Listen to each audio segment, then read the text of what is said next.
Duka menyelimuti keluarga besar Tentara Nasional Indonesia setelah seorang prajurit terbaik bangsa gugur dalam penugasan perdamaian di luar negeri.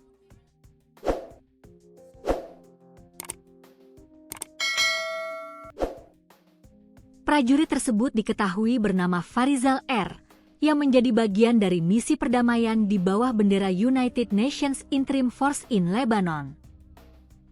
Farizal dilaporkan gugur akibat serangan yang terjadi di wilayah penugasannya di Lebanon Selatan, kawasan yang dalam beberapa waktu terakhir kembali memanas akibat eskalasi konflik antara militer Israel dan kelompok bersenjata di perbatasan. Dalam situasi yang penuh ketegangan itu, pasukan penjaga perdamaian kerap berada di garis rawan, menjalankan mandat internasional untuk menjaga stabilitas dan melindungi warga sipil. Kepergian Farizal meninggalkan luka mendalam, tidak hanya bagi institusi TNI, tetapi juga bagi keluarga kecil yang ditinggalkannya.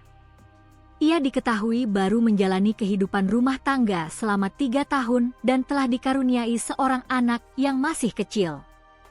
Unggahan terakhirnya di media sosial, hanya 2 hari sebelum insiden, memperlihatkan kerinduan seorang ayah kepada buah hatinya, sebuah potret sederhana yang kini terasa begitu menggetarkan. Rekan-rekan sesama prajurit mengenang Farizal sebagai sosok yang berdedikasi tinggi, penuh tanggung jawab, serta memiliki semangat pengabdian yang kuat terhadap negara. Dalam setiap tugas yang diemban, ia dikenal menjunjung tinggi nilai kemanusiaan dan profesionalisme, sejalan dengan peran Indonesia dalam misi perdamaian dunia. Keikutsertaan Indonesia dalam misi United Nations Peacekeeping Operations selama ini menjadi bagian penting dari kontribusi diplomasi internasional, sekaligus wujud komitmen terhadap perdamaian global. Namun, di balik itu, terdapat risiko besar yang harus dihadapi para prajurit di lapangan. Insiden yang merenggut nyawa Farizal kembali mengingatkan bahwa tugas penjaga perdamaian bukanlah tanpa ancaman.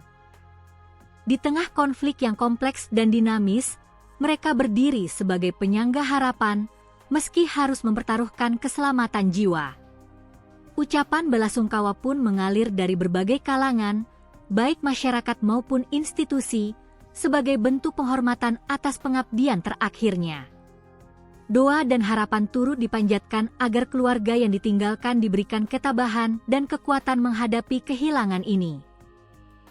Farizal kini telah berpulang, namun jejak pengabdiannya akan selalu dikenang sebagai bagian dari dedikasi prajurit Indonesia dalam menjaga perdamaian dunia.